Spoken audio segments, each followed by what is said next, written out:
കൃഷ്ണായ വാസുദേവായ ദേവകീനന്ദനായ ച നന്ദഗോപകുമാരായ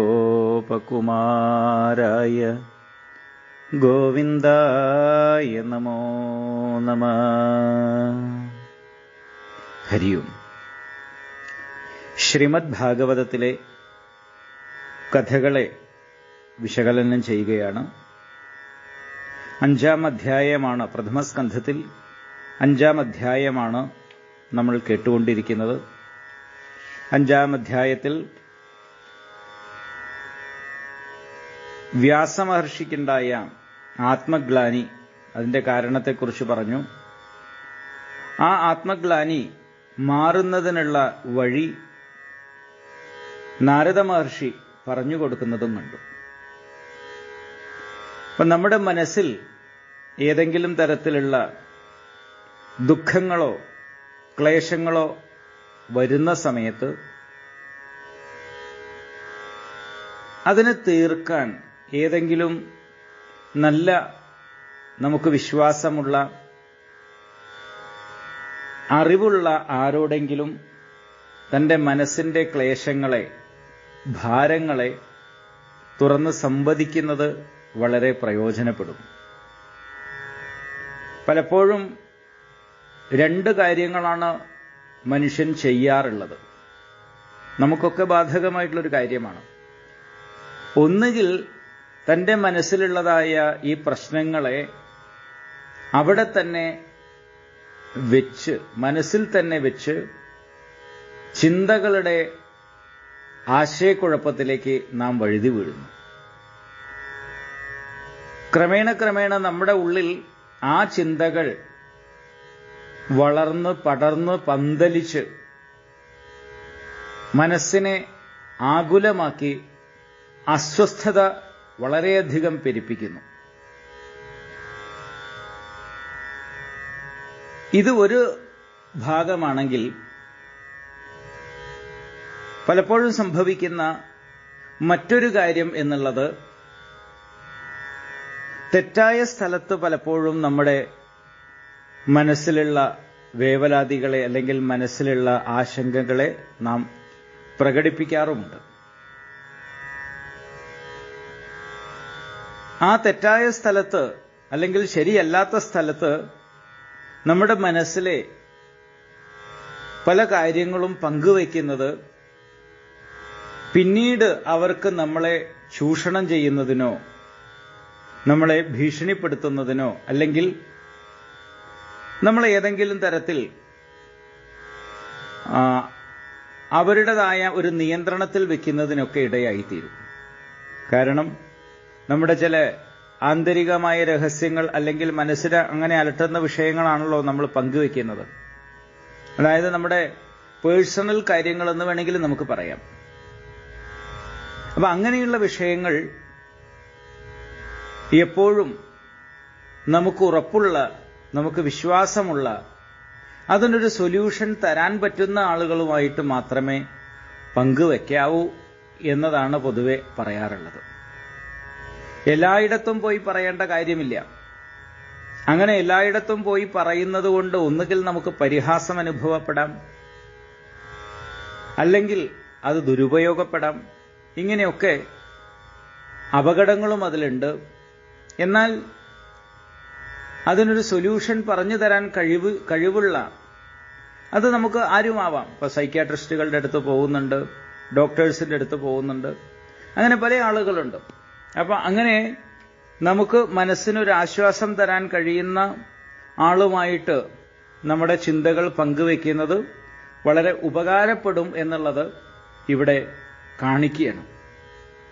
കാരണം വ്യാസമഹർഷിയെ വല്ലാതെ അലട്ടിക്കൊണ്ടിരുന്ന പ്രശ്നങ്ങൾ അദ്ദേഹത്തിനൊരു ഭാരമായി തീർന്നു. അറിവുള്ള ആളാണ്. അപ്പൊ ആർക്ക് വേണമെങ്കിൽ ഈ മാനസിക സമ്മർദ്ദം അനുഭവപ്പെടാം. വിദ്യാഭ്യാസമുള്ളവരും നല്ല ജോലിയുള്ളവരും ഒക്കെ ഈ മാനസിക സമ്മർദ്ദത്തിന് അടിമപ്പെടാവുന്നതാണ്. നമ്മൾ എത്രയോ കേൾക്കുന്നു, വലിയതായിട്ടുള്ള ഡോക്ടേഴ്സും മറ്റുള്ള ആളുകളൊക്കെ മാനസിക സമ്മർദ്ദം മൂലം ആത്മഹത്യ ചെയ്യുന്നത് നമ്മൾ സ്ഥിരം വായിക്കാറുണ്ട് പലപ്പോഴും. അപ്പൊ ഇത് എല്ലാ കാലത്തും നിലനിൽക്കുന്ന പ്രശ്നങ്ങളാണ്. വ്യാസമഹർഷിയെയും വളരെ ആകുലപ്പെടുത്തിയിട്ടുണ്ടായിരുന്നു അദ്ദേഹത്തിന്റെ ഈ സംഘർഷങ്ങൾ. സംഘർഷത്തിനുള്ള കാരണം എന്തോ ആയി തീരട്ടെ, പക്ഷേ നമ്മുടെ മനസ്സിനെയാണല്ലോ അലട്ടുന്നത്, നമ്മുടെ ചിന്തകളെയാണ് ഭാരമുള്ളതാക്കി തീർക്കുന്നത്.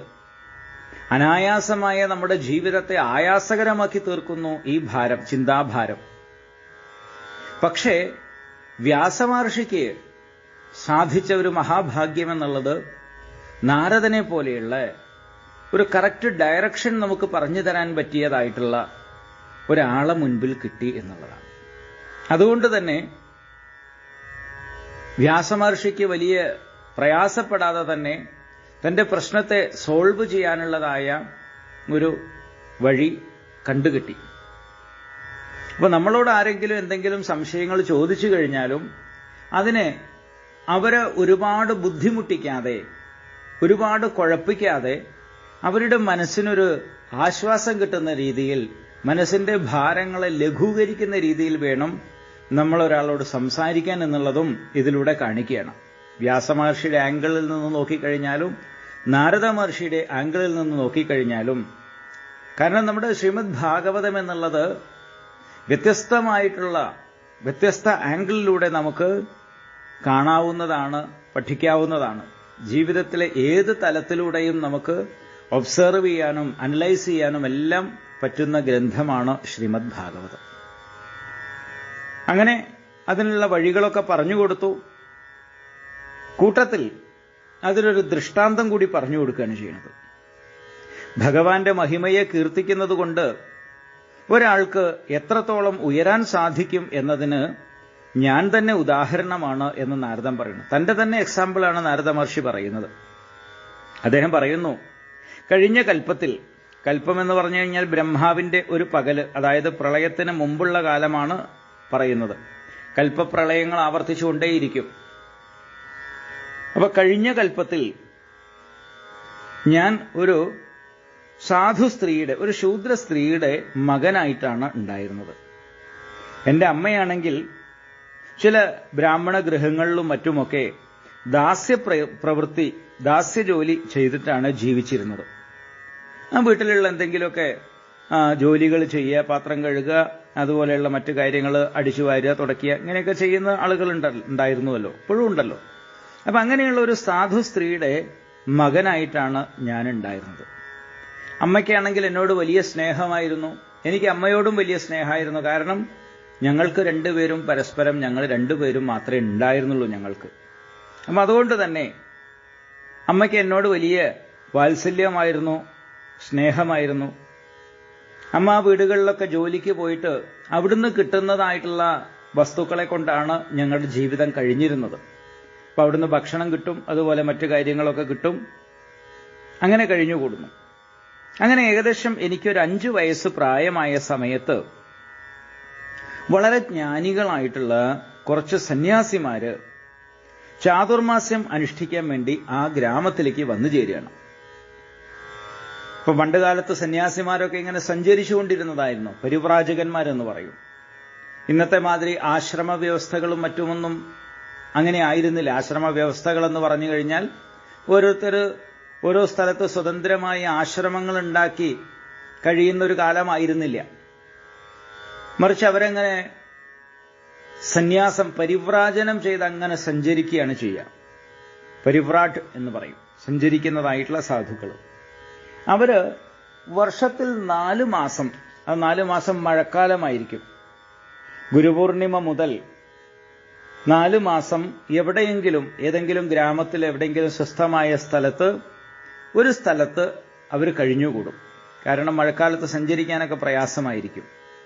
അങ്ങനെ ആ സമയത്ത് ഏതെങ്കിലും ഗ്രാമത്തിൽ അവര് കഴിഞ്ഞുകൂടും, അവരുടെ തപസ് അനുഷ്ഠാനങ്ങളൊക്കെ ചെയ്തുകൊണ്ട്. ഒപ്പം അങ്ങനെ കഴിഞ്ഞുകൂടുമ്പോൾ ആ ഗ്രാമത്തിലുള്ള ആളുകൾക്ക് എന്തെങ്കിലുമൊക്കെ ധാർമ്മികമായിട്ടുള്ള ഉപദേശങ്ങൾ, സത്സംഗങ്ങളൊക്കെ പറഞ്ഞു കൊടുക്കും. അങ്ങനെ 4 മാസം കഴിഞ്ഞാൽ അവർ യാത്ര ചെയ്യും. ഇങ്ങനെ ചാതുർമാസ്യം അനുഷ്ഠിച്ചിരുന്നു. ഇന്നും ചാതുർമാസ്യമൊക്കെ അനുഷ്ഠിക്കുന്നുണ്ട്.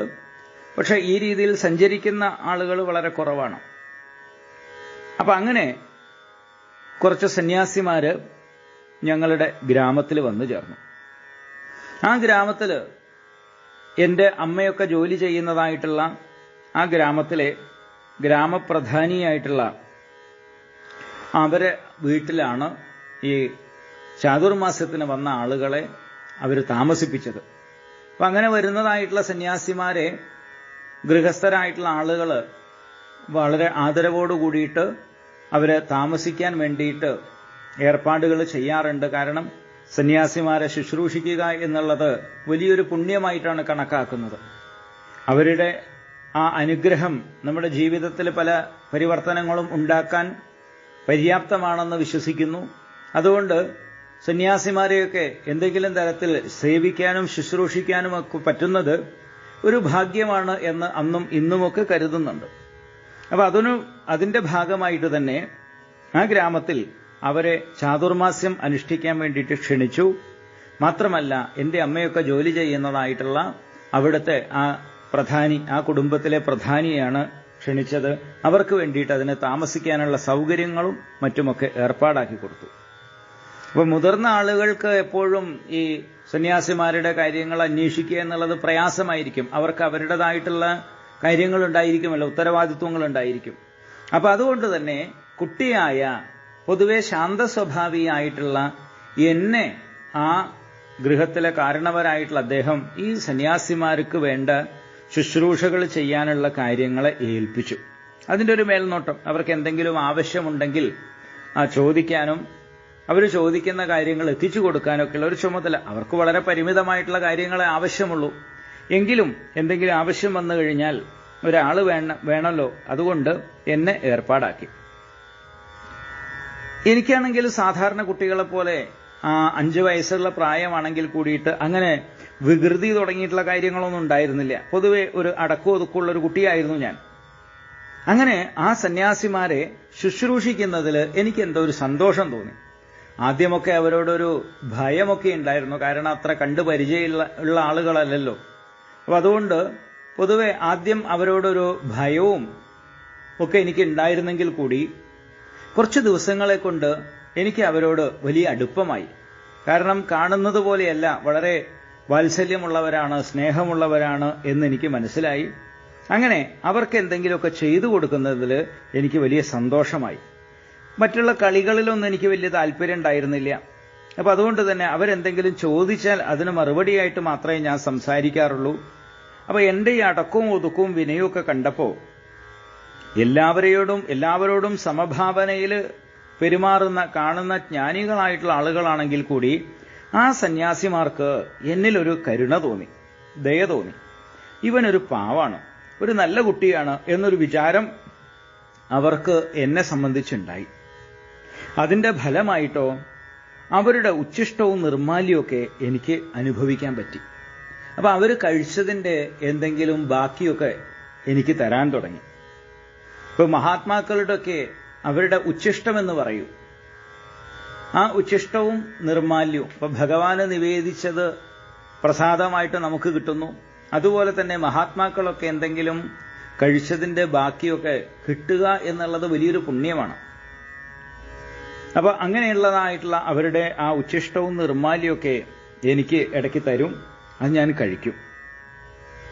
അപ്പൊ ആ മഹാത്മാക്കളുടെ ആ ഒരു ബാക്കി പത്രം കഴിച്ചതിന്റെ പരിണതഫലമായിട്ട് തന്നെ എന്റെ മനസ്സ് വളരെ വേഗത്തിൽ ശുദ്ധമായി തീരാൻ തുടങ്ങി. കുറച്ചു ദിവസം കഴിഞ്ഞപ്പോഴേക്ക് എനിക്കും അവരെ പോലെ ആയാൽ കൊള്ളാം എന്ന് ഒരു മനസ്സിൽ ഒരാഗ്രഹം. കാരണം ഞാനിടയ്ക്ക് അവിടെ പോകുമ്പോൾ അവരങ്ങനെ ധ്യാനിച്ചിരിക്കുന്നുണ്ടാവും. ചില സമയത്ത് അവർ ധ്യാനിച്ചിരിക്കുന്ന സമയത്ത് ഞാനും ശബ്ദമുണ്ടാക്കാതെ അവിടെ പോയി ഒരു ഭാഗത്ത് അവരിയ്ക്കുന്നതിന്റെ ഒരു സൈഡിൽ എവിടെയെങ്കിലും അവർക്ക് ശല്യമില്ലാത്ത രീതിയിൽ ഞാനും അതുപോലെ കണ്ണടച്ചൊക്കെ ഇരിക്കും. ഇടയ്ക്ക് കണ്ണ് തുറന്നു നോക്കും അവർ ഉണർന്നോന്നറിയാൻ വേണ്ടിയിട്ട്. കാരണം എനിക്കത്ര പരിചയമില്ല. എന്നാൽ അവർ കണ്ണ് തുറന്നിട്ടൊന്നുമില്ല, എന്നാലും ഞാൻ അതുപോലെയൊക്കെ ഇരിക്കും. ചിലപ്പോൾ അവർ എഴുന്നേറ്റ് നോക്കുമ്പോൾ ഞാനും അതുപോലെയൊക്കെ നീണ്ടു നിവർന്നൊക്കെ അങ്ങനെ ഇരിക്കുന്നത് കാണുമ്പോൾ അവർക്ക് വലിയ സന്തോഷം തോന്നും. ചിലപ്പോൾ അവര് എന്തെങ്കിലുമൊക്കെ കഥകൾ പരസ്പരം പറയുകയാണെങ്കിൽ അത് വളരെ കൗതുകത്തോടു കൂടി ഞാനും കേട്ടിരിക്കും. അപ്പൊ എന്തോ അവരുടെ ജീവിതത്തോട് എനിക്ക് വലിയ ഒരു താല്പര്യം തോന്നി. അവരാണെങ്കിൽ എപ്പോഴും ഈശ്വരാനുഭൂതിയിൽ മുഴുകിക്കഴിയുന്ന പരമഹംസ പരിവ്രാജകന്മാരാണ്. ഞാനാണെങ്കിലോ ഒന്നും അറിയാത്ത വെറും 5 വയസ്സ് മാത്രം പ്രായമുള്ള ഒരു പിഞ്ചു കുട്ടിയാണ്. എങ്കിലും എന്റെ ആഗ്രഹം അവർ മനസ്സിലാക്കി. അങ്ങനെ മനസ്സിലാക്കിയതായ ആ സന്യാസിമാര് എനിക്ക് ശ്രീകൃഷ്ണ കഥകളൊക്കെ ഒന്നിനു പുറകെ ഒന്നായി അങ്ങനെ പറഞ്ഞുതരാൻ തുടങ്ങി. എനിക്ക് വലിയ സന്തോഷമായി. ഞാൻ ആ കഥകളെയൊക്കെ ശ്രദ്ധയോടെ കേൾക്കാനും തുടങ്ങി.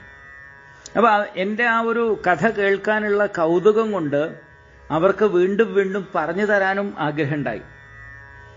അങ്ങനെ അവരുടെ ഓരോ വാക്കുകളും ഏകാഗ്രതയോടെ ശ്രദ്ധയോടെ കേട്ടുകൊണ്ടിരുന്ന എനിക്ക് കുറച്ച് ദിവസങ്ങളിലുള്ളിൽ തന്നെ ഭഗവാനിൽ ഭക്തി വളരാൻ തുടങ്ങി. അത്രയും മനോഹരമായിട്ടായിരുന്നു ആ ഭാവത്തോടുകൂടി അവര് ഭഗവാന്റെ കഥകൾ പറഞ്ഞുകൊണ്ടിരുന്നത്. അങ്ങനെ ആ ഭക്തി വളരുന്നത് അനുസരിച്ച് എന്റെ ഉള്ളിലുള്ളതായ രജോ ഗുണവും തമോ ഗുണവും ഒക്കെ ആയിട്ടുള്ള വാസനകൾ പതുക്കെ പതുക്കെ നീങ്ങി എന്റെ മനസ്സ് നല്ല സത്വഗുണപ്രധാനമായി, അതുപോലെ ആകാശം പോലെ നിർമ്മലമായിട്ട് തീർന്നു. ഒന്നാമത് ഞാൻ കുട്ടിയായിരുന്നു. പോരാത്തതിന് ആ ഒരു സംസ്കാരങ്ങളും മറ്റുമൊക്കെ ചെറുപ്പത്തിലുള്ളതായ ആ ഭക്തിഭാവം കൊണ്ട് വളരെ ശുദ്ധമായി തീർന്നു. അതുകൊണ്ടാണ് കുട്ടികളിൽ ഒരു ഈശ്വരീയ ഭാവന, ഭക്തിഭാവം വളർത്തുന്നത് വളരെ നല്ലതാണ് എന്ന് ആചാര്യന്മാർ പറയാറുള്ളത്. കാരണം വാസനകളധികം വികസിക്കാത്ത സമയമാണ് ഈ കുട്ടിപ്രായം അല്ലെങ്കിൽ ബാല്യാവസ്ഥ എന്നുള്ളത്. ആ സമയത്ത് അവരിലൊരു ഈശ്വരീയമായ വിത്ത് നടാൻ സാധിച്ചു കഴിഞ്ഞാൽ അവരുടെ ജീവിതത്തിന് ഏറ്റവും വലിയൊരു മുതൽക്കൂട്ടായിരിക്കും അത്. കാരണം ഒരുപാട് കുത്തി വരഞ്ഞതായിട്ടുള്ള ഒരു സ്ലേറ്റിൽ പിന്നെ എന്തെങ്കിലും എഴുതണമെന്നുണ്ടെങ്കിൽ ആ സ്ലേറ്റിൽ ആ കുത്തി വരഞ്ഞതൊക്കെ മായ്ച്ചു കളഞ്ഞിട്ട് വേണം വല്ല ചിത്രം വരയ്ക്കാനോ എഴുതാനോ ഒക്കെ. എന്നാൽ ഒന്നും എഴുതാത്ത പ്ലെയിനായിട്ടുള്ള ഒരു സ്ലേറ്റാണ് എന്നുണ്ടെങ്കിൽ അതിൽ നമുക്ക് പ്രയാസം കൂടാതെ തന്നെ നല്ല വടിവത്ത അക്ഷരത്തിൽ എഴുതാൻ സാധിക്കും, അല്ലെങ്കിൽ ചിത്രം വരയ്ക്കാൻ സാധിക്കും. ഇതുപോലെയാണ് കുട്ടികളുടെ മനസ്സ്. അല്ലെങ്കിൽ ചെറുപ്രായത്തിലാണെന്നുണ്ടെങ്കിൽ വാസനകൾ അധികം വികസിക്കാത്തതുകൊണ്ട് നല്ല സംസ്കാരം അവിടെ നടാൻ വളരെ പെട്ടെന്ന് സാധിക്കും. മുതിർന്നവരാണെന്നുണ്ടെങ്കിൽ നമ്മുടെ ഉള്ളിലൊക്കെയുള്ള ഈ രാഗവും ദ്വേഷവും ഒക്കെ നീങ്ങാൻ വേണ്ടി ആദ്യം ഒരുപാട് ഈശ്വര ഭജനം ചെയ്യണം എന്നുള്ളതാണ്. അതാണ് പലപ്പോഴും മുതിർന്നവർക്ക് വേണ്ടത്ര ആ ഒരു അനുഭൂതി അല്ലെങ്കിൽ ഫലം ലഭ്യമാകാതിരിക്കാനുള്ള കാരണം. ഏതാണെങ്കിലും ഇവിടെ നാരദ മഹർഷി പറയുന്നു, എന്റെ മനസ്സ് സത്വഗുണപ്രധാനമായി തീർന്നു, ആകാശം പോലെ നിർമ്മലവുമായി തീർന്നു. ശുദ്ധമായി തീർന്ന മനസ്സിൽ ഞാൻ ബ്രഹ്മം തന്നെയാണ് എന്നുള്ള അനുഭവം ഉണ്ടായി. ആ ഈശ്വരീയമായ അംശം തന്നെയാണ് എന്നുള്ളതായ ബോധം എന്റെ ഉള്ളിൽ സ്ഫുരിക്കാൻ തുടങ്ങി. ബ്രഹ്മമായിട്ടുള്ള എന്നിൽ മായ കൊണ്ട് തോന്നപ്പെടുന്നതാണ് ജാഗ്രത്തിലെ സ്ഥൂലപ്രപഞ്ചവും സ്വപ്നത്തിലെ സൂക്ഷ്മപ്രപഞ്ചവും സുഷുപ്തിയിലെ അവിദ്യയും എന്ന് എനിക്ക് മനസ്സിലാക്കാൻ കഴിഞ്ഞു. അത് അനുഭവമായിരുന്നു. ഇതിനെക്കുറിച്ചൊക്കെ പിന്നീടാണ് ബോധം വരുന്നത് എങ്കിൽ കൂടി അങ്ങനെ മനസ്സ് ശുദ്ധമായി കഴിഞ്ഞപ്പോൾ ഈ സ്ഥൂലപ്രപഞ്ചം, സൂക്ഷ്മപ്രപഞ്ചം, കാരണപ്രപഞ്ചം അല്ലെങ്കിൽ അവിദ്യ, ഈ 3 ഘടകങ്ങളാണല്ലോ ഉള്ളത്. ഇപ്പൊ ജാഗ്രതത്തിൽ കാണുന്നത് നമ്മൾ സ്ഥൂലമായിട്ടുള്ള പ്രപഞ്ചമാണ്. സ്ഥൂലം എന്ന് പറഞ്ഞു കഴിഞ്ഞാൽ വ്യക്തമായിട്ട് ഈ കാണുന്നതായിട്ടുള്ള ഈ പ്രപഞ്ചം, ലോകം. സൂക്ഷ്മമായിട്ടുള്ള ഒരു പ്രപഞ്ചമാണ് സ്വപ്നാവസ്ഥയിൽ കാണുന്നത്. അവിടെയും ആനയും പുലിയും ഒക്കെ നമ്മൾ സ്വപ്നത്തിൽ കാണാറുണ്ട്. പക്ഷേ അവിടുത്തെ ആനയും ഇവിടുത്തെ ആനയും തമ്മിൽ വ്യത്യാസമുണ്ട്, അല്ലെ? സ്വപ്നത്തിൽ നിന്ന് ഉണർന്നു കഴിഞ്ഞാൽ പിന്നെ സ്വപ്നത്തിൽ കണ്ട ആനയ്ക്ക് അസ്തിത്വമില്ല. അതാണ് അതിന്റെ പ്രത്യേകത. അതുകൊണ്ട് അതിനെ സൂക്ഷ്മപ്രപഞ്ചം എന്ന് പറയും. സുഷുപ്തിയിൽ അവിദ്യ. ഇതെല്ലാം ആത്മാവിൽ മായ കൊണ്ട് തോന്നപ്പെടുന്നതാണ് എന്നെനിക്ക് മനസ്സിലായി. ഇങ്ങനെ 4 മാസം, ചാതുർമാസം എന്ന് പറഞ്ഞാൽ 4 മാസമാണല്ലോ, ആ 4 മാസക്കാലം ദിവസേന കുറെ അധികം നേരം ഭഗവാന്റെ കീർത്തിയെ ആ സന്യാസിമാരിൽ നിന്ന് കേൾക്കാൻ കഴിഞ്ഞതുകൊണ്ട് തന്നെ എനിക്ക് ഭഗവാനിൽ ദൃഢമായിട്ടുള്ള ഭക്തിയുണ്ടായി. ഒപ്പം മനസ്സിലെ രജോ ഗുണ തമോ ഗുണ വാസനകളെ നിശേഷം നശിപ്പിക്കാനും കഴിഞ്ഞു. അപ്പൊ ഈ ഭക്തി ഉണ്ടായി കഴിയുമ്പോഴാണ് മനസ്സിലെ രജോ ഗുണ തമോ ഗുണ വാസനകളൊക്കെ നീങ്ങുക. ഭക്തിയുടെ അനുഷ്ഠാനങ്ങൾ, നാമകീർത്തനങ്ങളാവട്ടെ, നാമജപമാവട്ടെ, അതുപോലെ തന്നെ സദ്ഗ്രന്ഥങ്ങളുടെ പാരായണമാവട്ടെ, അതൊക്കെ കുറേശ്ശെ ചെയ്യുകയും ചെയ്യും. നമുക്കിപ്പോൾ പലപ്പോഴും അത് സാധിക്കാത്തത് എന്താന്ന് ചോദിച്ചു കഴിഞ്ഞാൽ അതിന് സമയം കിട്ടാറില്ല. ചിലപ്പോൾ ചിലർക്ക് ജോലി തിരക്ക് കൊണ്ട് സമയം കിട്ടാറില്ല. അല്ലാത്തവർക്ക് എന്താന്ന് ചോദിച്ചു കഴിഞ്ഞാൽ സമയമൊക്കെ നമുക്കുണ്ട്, പക്ഷേ അതിനു വേണ്ടൊരു സമയം കിട്ടാറില്ല. കാരണം നമ്മുടെ ഉള്ളിൽ ആ ഭക്തി പാകപ്പെട്ടു വരുന്നേ ഉള്ളൂ എന്നുള്ളതാണ്. അതുകൊണ്ട് ഇങ്ങനെയുള്ള ഈശ്വരീയമായ അനുഷ്ഠാനങ്ങൾക്ക് പ്രയോറിറ്റി കുറവായതുകൊണ്ട്, കാരണം അത് മനസ്സ് ശുദ്ധമായി വരുന്നതിന്റെ ഒരു കുഴപ്പമാണ്. മനസ്സ് കുറേയും കൂടിയൊക്കെ ശുദ്ധമായി വരുമ്പോൾ അതിനൊക്കെ നമുക്ക് സമയം താനെ കിട്ടും എന്നുള്ളതാണ് പറയുന്നത്. അപ്പോൾ ഭക്തി എന്നുള്ളത് മനസ്സിലെ മാലിന്യങ്ങളെ പെട്ടെന്ന് നീക്കി ശുദ്ധപ്പെടുത്തുന്നതാണ്.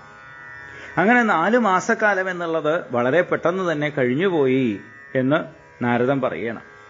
സന്യാസി ശ്രേഷ്ഠന്മാരൊക്കെ ഈ ചാതുർമാസ ദീക്ഷ അവസാനിപ്പിച്ച് യാത്രയാവാൻ തുടങ്ങി.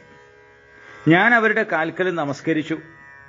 അവരെ ഹൃദയംഗമമായിട്ട് സ്നേഹിക്കുന്നവനും വിനയസമ്പന്നനും പാപം നശിച്ചവനും ഇന്ദ്രിയങ്ങളെ അടക്കിയവനും ശ്രദ്ധാലുവുമായിട്ടുള്ള എനിക്ക് അവിടെ നിന്ന് പോകുന്നതിന് മുമ്പ് ആ മഹാത്മാക്കള് ജ്ഞാനോപദേശം ചെയ്തു. എന്നിട്ട് ഉണ്ണി നിനക്ക് നന്മ വരും എന്ന് പറഞ്ഞ് അനുഗ്രഹിച്ചിട്ട് അവരവിടുന്ന് യാത്രയായി. അവരുടെ ഉപദേശ പ്രഭാവം കൊണ്ട് എനിക്ക് ഭഗവാന്റെ മായാവൈഭവത്തെ അറിയാൻ കഴിഞ്ഞു. മായയെ അറിഞ്ഞാൽ പിന്നെ അതിനെ അതിക്രമിക്കാനും സാധിക്കും. ആദ്യം അതിനെ മനസ്സിലാക്കുക എന്നുള്ളതാണ് ഏറ്റവും വലിയ കാര്യം.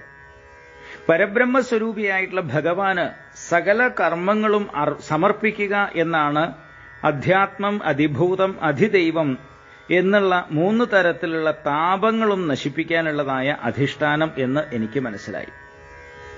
3 തരത്തിലുള്ള താപങ്ങളാണുള്ളത്. ആധ്യാത്മിക ദുഃഖം, ആധിദൈവിക ദുഃഖം, ആധിഭൗതിക ദുഃഖം. ഈ 3 തരത്തിലുള്ള താപങ്ങൾ അല്ലെങ്കിൽ ദുഃഖങ്ങൾ നീങ്ങാനുള്ള വഴി എന്ന് പറയുന്നത് സകല കർമ്മങ്ങളും ഈശ്വരന് സമർപ്പിച്ചുകൊണ്ട് ചെയ്യുകയാണ് എന്നുള്ളത് എനിക്ക് മനസ്സിലായി. ഉദാഹരണം പറയണു, ഒരു ദിവസം ഊണ് കഴിക്കുമ്പോൾ സാധാരണ ചോറിന്റെ കൂടെ നെയ്യ് കഴിക്കുക എന്നുള്ളൊരു സമ്പ്രദായമൊക്കെ ഉണ്ട്. അപ്പോൾ ഒരു ദിവസം ഊണ് കഴിക്കുമ്പോൾ നമ്മൾ കുറച്ചധികം നെയ്യ് കഴിച്ചു എന്ന് വിചാരിക്കുക. ഈ അങ്ങനെ വന്നതുകൊണ്ട് ഈ ദഹനക്കേട് സംഭവിക്കുകയാണ്. ചിലപ്പോൾ നെയ്യൊക്കെ കൂടുതൽ കഴിച്ചു കഴിഞ്ഞാൽ ദഹനമില്ലായ്മ എന്ന അസുഖം വരും. വീണ്ടും നെയ്യ് ഭക്ഷിച്ചു കഴിഞ്ഞാൽ ആ രോഗം മാറുമോ? ഇല്ല, അത് വർദ്ധിക്കുകയുള്ളൂ. നെയ്യ് ഈ അസുഖം മാറാൻ വേണ്ടി വീണ്ടും നെയ്യ് കഴിച്ചു കഴിഞ്ഞാൽ അത് ഉള്ളത് ദഹിച്ചു പോവാത്തത് കൊണ്ടാണ് പ്രശ്നം ഉണ്ടായിട്ടുള്ളത്. അതുകൊണ്ട് അത് വർദ്ധിക്കും. എന്നാൽ അതേ നെയ്യ് തന്നെ ചില മരുന്നുകളൊക്കെ ചേർത്ത് ഔഷധമാക്കി മാറ്റി കഴിച്ചു കഴിഞ്ഞാൽ ഈ രോഗം മാറുകയും ചെയ്യും. അങ്ങനെയുണ്ടല്ലോ, ചില ഘൃതം നമ്മൾ ആയുർവേദ മരുന്നായിട്ട് അതിൽ ഔഷധങ്ങളൊക്കെ ചേർത്ത് ഉപയോഗിച്ചു കഴിഞ്ഞാൽ ഇതിനുള്ള മരുന്നായിട്ട് അത് മാറും. ഇതുപോലെ സകല കർമ്മങ്ങളും, ഏത് കർമ്മങ്ങളും വാസനകളായിട്ട് മാറുന്നു. കർമ്മം കൊണ്ട് സംസ്കാരം, അത് വാസനയായിട്ട് തീരുന്നു. അപ്പൊ കർമ്മങ്ങളാണ് വാസനകളായിട്ട് മാറി പുനർജന്മത്തിന് കാരണമായി തീരുന്നത്. എന്നാൽ അതേ കർമ്മങ്ങളെ തന്നെ ഈശ്വരാർപ്പണ ബുദ്ധിയോടെ അനുഷ്ഠിക്കുകയാണ് എങ്കിൽ അത് കർമ്മയോഗമായിട്ട് മാറി കർമ്മവാസനകളെ നശിപ്പിക്കുകയും ചെയ്യും. ഇതാണ് അതിന്റെ കർമ്മയോഗത്തിന്റെ രഹസ്യം എന്ന് പറയുന്നത്. അങ്ങനെ കർമ്മയോഗം കൊണ്ട് മനസ്സ് ക്രമേണ ശുദ്ധമായി തീർന്ന് ഭക്തിയുണ്ടാവും. അതോടെ ഭഗവാന്റെ നാമങ്ങളെ ഭക്തിപൂർവം ജപിക്കാനും ഗുണങ്ങളെ സ്മരിക്കാനും തുടങ്ങും. വാസുദേവൻ, സംഘർഷണൻ, പ്രദ്യുമ്നൻ, അനിരുദ്ധൻ എന്നീ 4 രൂപത്തിൽ വിളങ്ങുന്ന ഭഗവാന് നമസ്കാരം. ഇങ്ങനെ യജ്ഞപുരുഷനായ ഭഗവാനെ ചിത്തം, അഹങ്കാരം, ബുദ്ധി, മനസ്സ് ഇവയുടെ ദേവതകളായി നിത്യേന ഉപാസിക്കുകയാണ് എങ്കിൽ ക്രമേണ എല്ലാത്തിനെയും ആത്മസ്വരൂപത്തിൽ ബോധിക്കാൻ കഴിയും. ഇതാണ് ഭഗവാന്റെ വേദങ്ങളിലൂടെയുള്ള ഉപദേശത്തിന്റെ സാരസർവസ്വം എന്ന് പറയുന്നത്. ഇത് മനസ്സിലാക്കി എനിക്ക് അനുഷ്ഠിക്കാൻ കഴിഞ്ഞു. അതുകൊണ്ട് സന്തോഷിച്ചതായിട്ടുള്ള ഭഗവാൻ എനിക്ക് ജ്ഞാനത്തെയും അണിമ മുതലായിട്ടുള്ള സകല ഐശ്വര്യങ്ങളെയും അവിടുത്തെ പാർഷദഭാവത്തെയും തന്ന് അനുഗ്രഹിച്ചു. ഈ ലോകത്തിൽ പലതും അറിഞ്ഞാൽ കൊള്ളാമെന്ന് ആഗ്രഹിച്ചാണല്ലോ ജനങ്ങളൊക്കെ കർമ്മങ്ങൾ ചെയ്യുന്നത്. യാതൊന്ന് അറിഞ്ഞു കഴിഞ്ഞാൽ പിന്നെ വേറെയൊന്ന് അറിയണം എന്ന തോന്നൽ ഉണ്ടാവുന്നില്ലയോ? ആ ജ്ഞാനം ഉണ്ടാവാൻ മനഃശുദ്ധി ഉണ്ടാവണം. മനഃശുദ്ധിക്കാണെങ്കിലോ ഭക്തി എന്നുള്ളത് അത്യന്താപേക്ഷിതമായിട്ടുള്ളതാണ്. അതിനാൽ കേൾക്കുന്ന നിമിഷത്തിൽ തന്നെ ഭക്തി ഉണ്ടാവത്തക്ക വിധത്തിൽ അങ്ങ് ഭഗവാന്റെ ലീലകൾ വർണ്ണിക്കൂ. അതുകൊണ്ട് മാത്രമേ സംസാരത്തിലുള്ള ജീവന്മാർക്ക് ശാശ്വതമായ ദുഃഖനിവൃത്തി ഉണ്ടാവൂ. ജീവന്മാരുടെ ദുഃഖനിവൃത്തിക്കുള്ള അനുഷ്ഠാനം ഉപദേശിച്ചാൽ മാത്രമേ അങ്ങയ്ക്കും ചാരിതാർത്ഥ്യം അനുഭവപ്പെടുകയുള്ളൂ എന്ന് പറയും. ഇങ്ങനെയാണ് 5-ാമത്തെ അധ്യായം അവസാനിക്കുന്നത്. അപ്പം മറ്റുള്ളവരുടെ ദുഃഖത്തെ നീക്കാൻ കഴിഞ്ഞാൽ അത് നമുക്ക് വലിയൊരു ചാരിതാർത്ഥ്യമാവും. മറ്റുള്ളവരെ ഏതെങ്കിലും തരത്തിൽ സഹായിക്കുക തുടങ്ങിയിട്ടുള്ള കാര്യങ്ങൾ ചെയ്യുന്നത് നമ്മുടെ വലിയൊരു ആത്മസംതൃപ്തിക്ക് കാരണമായി തീരും. അവിടെ ലോകത്തിന് മുഴുവൻ വേണ്ടതായിട്ടുള്ള ആ ഒരു ആശ്വാസത്തെയാണ് നൽകാൻ നാരദ മഹർഷി പറയുന്നത്. ഇങ്ങനെ ഈ 5-ാമത്തെ അധ്യായം കഴിയണു. അപ്പോഴാണ് വീണ്ടും ഒരു ചോദ്യം ചോദിക്കുകയാണ്. 6-ാമത്തെ അധ്യായത്തിലേക്ക് വരുമ്പോൾ ചോദിക്കുകയാണ്, ഈ സന്യാസിമാര് ജ്ഞാനമൊക്കെ ഉപദേശിച്ചു പോയി എന്ന് പറഞ്ഞുവല്ലോ. അങ്ങനെ ജ്ഞാനോപദേശം ചെയ്ത സന്യാസിമാര് പോയതിനു ശേഷം ആ ബാല്യാവസ്ഥയിലായിരുന്ന അങ്ങ് പിന്നെന്താ ചെയ്തത്? ബാക്കി ആയുഷ്കാലം എങ്ങനെയാ കഴിച്ചുകൂട്ടിയത്? അവസാനം ആ ശരീരം എങ്ങനെയാ ഉപേക്ഷിച്ചത്? കഴിഞ്ഞ കൽപ്പത്തിൽ നടന്ന പൂർവചരിത്രം ഇത്ര നീണ്ട കാലത്തിനു ശേഷവും അങ്ങ് മറക്കാതിരുന്നത് എങ്ങനെയാണ്? ഇങ്ങനെയൊക്കെയുള്ള വ്യാസമഹർഷിയുടെ ചോദ്യങ്ങൾക്ക് നാരദൻ മറുപടി പറയാൻ തുടങ്ങി. സന്യാസിമാര് പോയി കഴിഞ്ഞതിന് ശേഷം ഞാൻ കുറച്ചു മാസങ്ങളും കൂടി ആ ഗ്രാമത്തിൽ താമസിച്ചു. എന്റെ അമ്മയ്ക്ക് ഞാൻ ഒരേ ഒരു മകൻ മാത്രമേ ഉണ്ടായിരുന്നുള്ളൂ. അമ്മയ്ക്ക് എന്നോട് വളരെ വാത്സല്യമായിരുന്നു എന്ന് നേരത്തെ പറഞ്ഞു. എനിക്ക് നല്ല ആഹാരം തരണം, എന്നെ നല്ല വസ്ത്രങ്ങളും ആഭരണങ്ങളും ഒക്കെ അണിയിപ്പിക്കണം, എന്നെ വലിയൊരാളായി കാണണം, ഇങ്ങനെയൊക്കെ അമ്മയ്ക്ക് പല ആഗ്രഹങ്ങളും ഉണ്ടായിരുന്നു. എന്നാൽ ദാസ്യവേല കൊണ്ട് ഉപജീവനം കഴിച്ചു വന്നിരുന്ന ആ പാവം സ്ത്രീയുടെ കയ്യിൽ ഇങ്ങനെയുള്ള ആഗ്രഹങ്ങളൊക്കെ നിറവേറ്റാൻ എന്ത് വഴിയാണുള്ളത്? എല്ലാവരും ഈശ്വരന്റെ കയ്യിൽ വെറും കളിപ്പാവകളാണെന്നും ഈശ്വരന്റെ ഇച്ഛയനുസരിച്ച് എന്തും നടക്കൂ എന്നും അമ്മയ്ക്ക് അറിയാമായിരുന്നില്ല. അവരൊരു സാധാരണ സ്ത്രീ ആയിരുന്നുവല്ലോ. അങ്ങനെ കുറച്ച് ദിവസങ്ങളൊക്കെ കഴിഞ്ഞു. ഒരു ദിവസം സന്ധ്യയ്ക്ക് അമ്മ പശുവിനെ കറക്കാൻ പോയി. അങ്ങനെ പശുവിനെ കറക്കാൻ പോകുന്ന സമയത്ത് വഴിയിൽ കിടന്നിരുന്ന ഒരു പാമ്പിനെ അമ്മ അറിയാതെ ചവിട്ടി. അപ്പൊ അന്ന് വെളിച്ചത്തിന്റെയൊക്കെ സൗകര്യങ്ങൾ കുറവാണല്ലോ. അപ്പൊ തൊഴുത്തിലേക്ക് പോയ സമയത്ത് അവിടെ ഒരു പാമ്പ് കിടക്കുന്നുണ്ടായിരുന്നു. നല്ല വിഷമുള്ളൊരു പാമ്പായിരുന്നു. അതിനെ അമ്മ അറിയാതെ ചവിട്ടിയ വശം ആ പാമ്പ് അമ്മയെ കടിച്ചു. ഉടനെ തന്നെ അമ്മ വീണു മരിക്കുകയും ചെയ്തു. വലിയ സങ്കടമൊക്കെ ആദ്യം ഉണ്ടായെങ്കിൽ കൂടിയിട്ട് ഭക്തന്മാർക്ക് നന്മയെ മാത്രം നൽകുന്ന ഭഗവാന്റെ ഒരു അനുഗ്രഹമായിട്ടാണ് പിന്നെ ഞാൻ അമ്മയുടെ ആ മരണത്തെ കണ്ടത്. കാരണം ആ ഗ്രാമവുമായിട്ടുള്ള എന്റെ അവസാനത്തെ ബന്ധം അതോടുകൂടി അറ്റു. എനിക്ക് വലിയ ആഗ്രഹമായിരുന്നു ആ സന്യാസിമാരെ പോലെ, അല്ലെങ്കിൽ ആ സന്യാസിമാരുടെ കൂടെ പോകണമെന്നുള്ളത്. പക്ഷെ അതിനൊരു തടസ്സമുണ്ടായിരുന്നത് അമ്മയായിരുന്നു. അവരോട് പറഞ്ഞപ്പോൾ അവർ പറഞ്ഞിട്ടുണ്ടായിരുന്നു, ഉണ്ണി നീ കുട്ടിയാണ്, മാത്രമല്ല നിന്റെ അമ്മയ്ക്ക് നീ മാത്രമല്ലേ ഉള്ളൂ, അതുകൊണ്ട് അമ്മയെ വിഷമിപ്പിക്കാതെ നീ ഇപ്പൊ അമ്മയുടെ കൂടെ നിൽക്കൂ, അതിനൊക്കെ ഒരു കാലം വരും, അപ്പൊ അതെല്ലാം സംഭവിക്കും അല്ലെങ്കിൽ സാധിക്കും എന്നുള്ളത് പറഞ്ഞിട്ടുണ്ടായിരുന്നു. അതിനെക്കുറിച്ച് ഓർത്ത സമയത്ത് പിന്നീട് എനിക്ക് അമ്മയുടെ മരണം അത്ര വലിയൊരു ദുഃഖം നൽകിയില്ല. കാരണം എനിക്ക് ഇനി വേണമെങ്കിൽ ഈശ്വരനെ അന്വേഷിച്ച് സ്വതന്ത്രമായി പോകാമല്ലോ എന്നുള്ള ചിന്ത എന്റെ മനസ്സിന് കുറച്ച് ആശ്വാസം നൽകി. അങ്ങനെ പിന്നീട് ആ ഗ്രാമത്തിൽ നിന്ന് ഞാൻ വടക്കോട്ട് യാത്രയായി. പട്ടണങ്ങൾ, ഗ്രാമങ്ങൾ ഇവയൊക്കെ കടന്ന് ഞാനൊരു കാട്ടിലെത്തിച്ചേർന്നു. വിശപ്പും ദാഹമൊക്കെ നന്നായിട്ടുണ്ടായിരുന്നു. അങ്ങനെ ക്ഷീണിതനായിട്ടുള്ള ഞാൻ അവിടെ കണ്ട ഒരു നദിയിൽ ഇറങ്ങി സ്നാനം ചെയ്തു. കുറച്ച് വെള്ളമൊക്കെ കുടിച്ചു. അവിടെ ഒരു മരച്ചുവട്ടിലിരുന്ന് കുറച്ചു നേരം വിശ്രമിച്ചു. അതിനുശേഷം ഞാൻ വീണ്ടും ക്ഷീണമൊക്കെ മാറിക്കഴിഞ്ഞ് ഞാൻ മുന്നോട്ട് പോയി. അങ്ങനെ ആ കാട്ടിലുള്ള ഒരു ആൽമരത്തിന്റെ ചുവട്ടിൽ ചെന്ന് സ്വസ്ഥമായിട്ടിരുന്നു. കണ്ടു കഴിഞ്ഞപ്പോൾ തന്നെ ആ ആൽമരം മനസ്സിന് വളരെ ഒരു കുളിർമ നൽകുന്നതായിട്ട് തോന്നി. എന്തൊക്കെയോ ചില പ്രത്യേകത ഉള്ളതുപോലെ തോന്നി. ഞാൻ ആ മരത്തിന്റെ ചുവട്ടിൽ ചെന്ന് ശാന്തമായിട്ടിരുന്നു. അങ്ങനെ മനസ്സിനെ ഏകാഗ്രമാക്കി തീർത്തതിന് ശേഷം എന്റെ ഗുരുനാഥന്മാര് എനിക്ക് ഉപദേശിച്ചു തന്നതുപോലെ ഭഗവാനെ ധ്യാനിക്കാൻ ആരംഭിച്ചു. കുറച്ചു കഴിഞ്ഞപ്പോഴേക്ക് എന്റെ മനസ്സ് വളരെ ഭക്തിപരവശമായി തീർന്നു. ആനന്ദ കണ്ണീരോടും രോമാഞ്ചത്തോടും കൂടി ധ്യാനിച്ചിരുന്ന എന്റെ മനസ്സിൽ സാവധാനത്തിൽ ഭഗവാൻ അങ്ങനെ പ്രത്യക്ഷനായി. ഭക്തിയുടെ വേലിയേറ്റം കൊണ്ട് രോമാഞ്ച കഞ്ചുകിതനായ ഞാൻ ആനന്ദ സമുദ്രത്തിൽ അങ്ങ് മുങ്ങിപ്പോയി.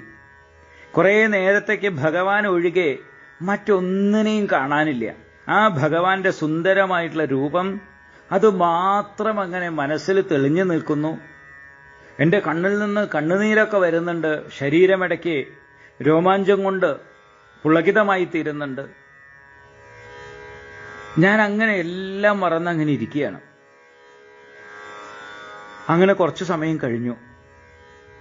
കുറച്ചു സമയം കഴിഞ്ഞപ്പോൾ എന്റെ ഉള്ളിൽ പ്രകാശിച്ചിരുന്ന ആ ഭഗവാന്റെ സ്വരൂപം അങ്ങ് മറഞ്ഞുപോയി, മാഞ്ഞുപോയി, കാണാനില്ല. മനസ്സിനെ വളരെയധികം ആകർഷിക്കുന്നതും ദുഃഖത്തെ നിശേഷം അകറ്റുന്നതുമായിട്ടുള്ള ആ ഭഗവത് സ്വരൂപം മറഞ്ഞതോടെ എനിക്ക് വലിയ സങ്കടമായി തീർന്നു, വിഷണ്ണനായി തീർന്നു. ഇന്ദ്രിയങ്ങളും മനസ്സുമൊക്കെ അടക്കി ഞാൻ വീണ്ടും വീണ്ടും ഭഗവാനെ ധ്യാനിക്കാൻ വേണ്ടി പരിശ്രമിച്ചു. പക്ഷേ എത്രയൊക്കെ ശ്രമിച്ചിട്ടും പിന്നീട് എനിക്ക് ആ ഭഗവാന്റെ രൂപം മനസ്സിൽ കാണാൻ സാധിച്ചില്ല. വലിയ സങ്കടമായി. അങ്ങനെ ഏകാന്തതയിലിരുന്ന് ധ്യാനത്തിനുള്ള പരിശ്രമത്തിലൂടെ വീണ്ടും വീണ്ടും ഭഗവാന്റെ രൂപം കാണാൻ ശ്രമിച്ചുകൊണ്ടിരുന്നതായിട്ടുള്ള എന്റെ ദുഃഖത്തെ ശമിപ്പിക്കുന്ന രീതിയിൽ ഒരു അശരീരി വാക്ക് കേട്ടു. ഉണ്ണി, ഈ ജന്മത്തിൽ നിനക്ക് ഇനി എന്നെ കാണാൻ കഴിയില്ല. മനഃശുദ്ധി വേണ്ടത്ര ഇല്ലാത്തതായിട്ടുള്ള യോഗികൾക്ക് ഞാൻ ഒരിക്കലും പ്രത്യക്ഷനല്ല. സത്സംഗത്തിലൂടെ പാപം നശിച്ചവനായ നിനക്ക് എന്റെ സ്വരൂപം കാണിച്ചു തന്നത് എന്നിലുള്ള ഭക്തി ദൃഢപ്പെടാൻ വേണ്ടിയാണ്. ഭക്തി ഉണ്ടായിക്കഴിഞ്ഞാലോ മനസ്സിന്റെ മാലിന്യമായ ആഗ്രഹങ്ങൾ സാവധാനത്തിൽ അകലും. അല്പകാലത്തെ സത്സംഗ പ്രഭാവം കൊണ്ട് നിനക്ക് എന്നിൽ ഭക്തി ഉറച്ചിരിക്കുന്നു. ഈ ഭക്തി അനുനിമിഷം വർദ്ധിച്ചു വരും. ഈ ജന്മം അവസാനിച്ചാൽ നീ എന്റെ പാർഷദനായിത്തീരും. എന്നിൽ ഉറച്ച നിന്റെ മനസ്സ് ഇനി ഒരിക്കലും എന്നെ വിട്ടുപോവില്ല.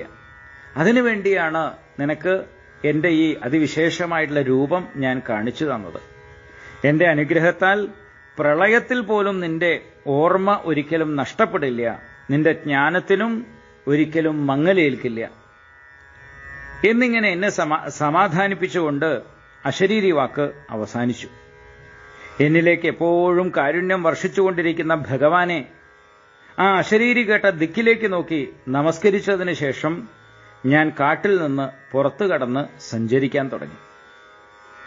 ഭഗവാന്റെ തിരുനാമങ്ങൾ അങ്ങനെ ലജ്ജ വിട്ട് ഉച്ചത്തിൽ കീർത്തിച്ചുകൊണ്ടും മംഗളകരങ്ങളായിട്ടുള്ള ദിവ്യലീലകളെ സ്തുതിച്ചുകൊണ്ടും സന്തുഷ്ടനായി യാതൊരു തരത്തിലുള്ള ആഗ്രഹങ്ങളും ഇല്ലാതെ ഞാൻ ഭൂമിയിൽ ചുറ്റി സഞ്ചരിച്ചുകൊണ്ടേയിരുന്നു.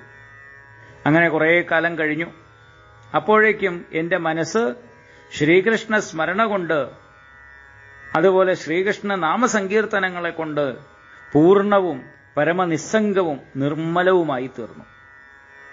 ആ ശരീരം ഉണ്ടാകാൻ കാരണമായ പ്രാരബ്ധം അവസാനിച്ചതോടെ ഇടിമിന്നലിന്റെ വേഗത്തിൽ ആ ശരീരം വീണുപോയി, അല്ലെങ്കിൽ മരിച്ചു. ഉടനെ തന്നെ ഞാൻ വൈകുണ്ഠത്തിലെത്തി ഭഗവാന്റെ പാർഷദന്മാരിൽ ഒരുവനായി തീർന്നു. കാരണം അത്രയും നാമം ജപിച്ച് പുണ്യം സമ്പാദിച്ച ആളാണ് നാരദൻ. പറയുമ്പോൾ ഒരു ശൂദ്രകുട്ടിയാണെങ്കിൽ കൂടി ആ നാമജപത്തിലൂടെ അത്രയും പുണ്യം സമ്പാദിച്ചു. അതുകൊണ്ടാണ് ഒഴിവ് കിട്ടുമ്പോഴൊക്കെ ഈശ്വരനാമം ജപിക്കുക, ഈശ്വരനാമം ജപിക്കുക എന്ന് പറയുന്നത്. നേരെ വൈകുണ്ഠത്തിലേക്ക് ഭഗവാന്റെ പാദത്തിലേക്ക് ചെല്ലാനുള്ളതായ ഏറ്റവും സുഗമമായിട്ടുള്ളൊരു ടിക്കറ്റാണ് നാമജപത്തിലൂടെ നമുക്ക് ആർജിച്ചെടുക്കാൻ സാധിക്കുന്നത്. അങ്ങനെ വളരെ വേഗത്തിൽ തന്നെ വൈകുണ്ഠത്തിലെത്തി അവിടെ ഭഗവാന്റെ പാർഷദന്മാരിൽ ഒരാളായിട്ട് തീർന്നു. പ്രളയകാലം വരെ അങ്ങനെ കഴിഞ്ഞു. പ്രളയത്തിന്റെ ആരംഭത്തിൽ ബ്രഹ്മദേവൻ പ്രപഞ്ചത്തെ തന്നിൽ ലയിപ്പിച്ച് നിദ്രയിൽ ലയിക്കാൻ തുടങ്ങിയപ്പോൾ ബ്രഹ്മാവിന്റെ ശ്വാസവായുവിലൂടെ ഞാൻ അദ്ദേഹത്തിന്റെ ഉള്ളിലേക്ക് പ്രവേശിച്ചു. അങ്ങനെ 1000 ചതുർയുഗങ്ങൾക്ക് ശേഷം, 1000 ചതുർയുഗമാണല്ലോ പ്രളയം, 1000 ചതുർയുഗങ്ങൾ ഞാൻ ബ്രഹ്മദേവന്റെ ഉള്ളിലാണ് ഉണ്ടായിരുന്നത്. അതിനുശേഷം ഈ കൽപ്പത്തിന്റെ ആരംഭത്തിൽ ബ്രഹ്മാവ് ഉണർന്നെഴുന്നേറ്റ് സൃഷ്ടി ആരംഭിച്ചു. ആ സമയത്ത് ബ്രഹ്മദേവന്റെ പ്രാണനിൽ നിന്ന് ഞാനും ജനിച്ചു. നൈഷ്ഠിക ബ്രഹ്മചര്യത്തിന് യാതൊരു വിഘ്നവും കൂടാതെ വിഷ്ണു ഭഗവാന്റെ അനുഗ്രഹത്താൽ ഞാൻ 3 ലോകങ്ങളുടെ അകത്തും പുറത്തും സഞ്ചരിച്ചുകൊണ്ടേയിരിക്കുന്നു. സപ്തസ്വരങ്ങളെ തന്നെത്താൻ പുറപ്പെടുവിക്കുന്ന ഈ വീണ, മഹതി എന്ന് പറയുന്നതായിട്ടുള്ള ഈ വീണ ഭഗവാൻ എനിക്ക് തന്നതാണ്. ഇതിന്റെ ശ്രുതിക്കനുസരിച്ച് ഭഗവത് കഥകളെ ഗാനം ചെയ്തുകൊണ്ട് ഞാൻ ലോകങ്ങളിലൂടെ സഞ്ചരിക്കുന്നു. അവിടുത്തെ ലീലകളെ ഞാൻ കീർത്തിക്കാൻ ആരംഭിക്കുമ്പോഴേക്കും ഭഗവാൻ ഓടിവന്ന് എന്റെ ഹൃദയത്തിൽ ദർശനം തന്നുകൊണ്ടേയിരിക്കുന്നു. ശബ്ദസ്പർശ രൂപരസഗന്ധങ്ങളിലുള്ള ആഗ്രഹം കാരണം ദുഃഖസമുദ്രത്തിൽ മുങ്ങിപ്പൊങ്ങിക്കൊണ്ടിരിക്കുന്നവർക്ക് അതിൽ നിന്നും കരകയറി രക്ഷപ്പെടാനുള്ള സുരക്ഷിതമായിട്ടുള്ള തോണിയാണ് ഭഗവാന്റെ ലീലാവർണ്ണനം. ഭഗവത് ഭക്തി കൊണ്ട് കർമ്മവാസനകൾ നശിച്ച് മനസ്സടങ്ങുന്ന അത്ര വേഗത്തിൽ യമം, നിയമം മുതലായ യോഗമാർഗത്തിലൂടെ ശ്രമിച്ചാൽ പോലും മനസ്സടങ്ങില്ല. അതാണ് അതിന്റെ ഒരു സവിശേഷത. ഭക്തി കൊണ്ട് വളരെ അനായാസം നമ്മുടെ മനസ്സടങ്ങും. മറ്റതുകൊണ്ട് എന്തുകൊണ്ട് അടങ്ങുന്നില്ല മറ്റു മാർഗത്തിലൂടെ എന്ന് ചോദിക്കുമ്പോൾ, മറ്റതൊക്കെ ചെയ്യുമ്പോൾ അതിലൊക്കെ ഒരു അഹങ്കാരത്തിനുള്ള സാധ്യതകൾ കൂടുതലാണ്.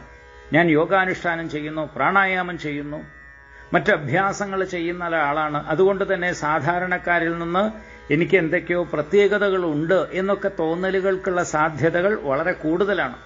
അതില്ലാത്ത യോഗികളുമുണ്ട് എങ്കിലും. എന്നാൽ ഭക്തനെ സംബന്ധിച്ച് അഹങ്കരിക്കാൻ യാതൊന്നുമില്ല. കാരണം താൻ എത്രയോ നിസ്സാരനാണ്, തനിക്കൊന്നും അറിയില്ല, ഭഗവാന്റെ നാമങ്ങൾ കീർത്തിക്കുന്നു എന്നല്ലാതെ തനിക്ക് എന്തറിയാം. പൂച്ചക്കുട്ടികളെ പോലെയാണ്.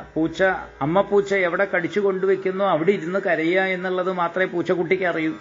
അതുപോലെ ഈശ്വരൻ എന്നെ തന്നെ എന്തിനാണോ നിയോഗിക്കുന്നത് ആ കാര്യങ്ങൾ ചെയ്യുന്നു. ഭഗവാന്റെ നാമസങ്കീർത്തനങ്ങളും മറ്റുമല്ലാതെ എനിക്ക് എന്തറിയാം എന്നുള്ളതായ ആ വിനയമാണ് ഭക്തി കൊണ്ടുണ്ടാവേണ്ടത്.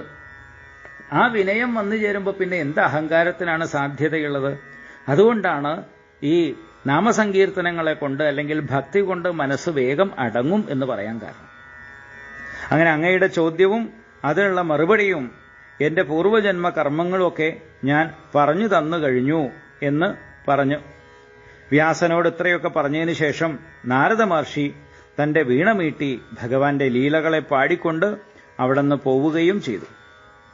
സൂതൻ പറയാണ്, നാരദ മഹർഷി എത്ര വലിയ ഭാഗ്യവാനാണ്. കാരണം ഭഗവാന്റെ ലീലകളെ പാടി സദാ ആനന്ദമഗ്നനായിട്ട് ജീവിക്കുക മാത്രമല്ല, കേൾക്കുന്നവരെയൊക്കെ ഭഗവത് ലീലാമൃത സാഗരത്തിൽ ആറാടിപ്പിച്ചുകൊണ്ടല്ലേ അദ്ദേഹം സഞ്ചരിക്കുന്നത്. അദ്ദേഹം ധന്യരിൽ ധന്യൻ തന്നെയാണ് എന്ന് പറഞ്ഞുകൊണ്ടാണ് ഈ 6ാമത്തെ അധ്യായം ഉപസംഹരിക്കുന്നത്. 7ാമത്തെ അധ്യായത്തിലൂടെ പിന്നീട് അശ്വത്ഥാമാവിന്റെയും മറ്റുമൊക്കെ കഥയിലേക്ക് പ്രവേശിക്കുന്നു. അത് നമുക്ക് അടുത്ത ക്ലാസ്സിൽ കേൾക്കാം. ഹരി ഓം.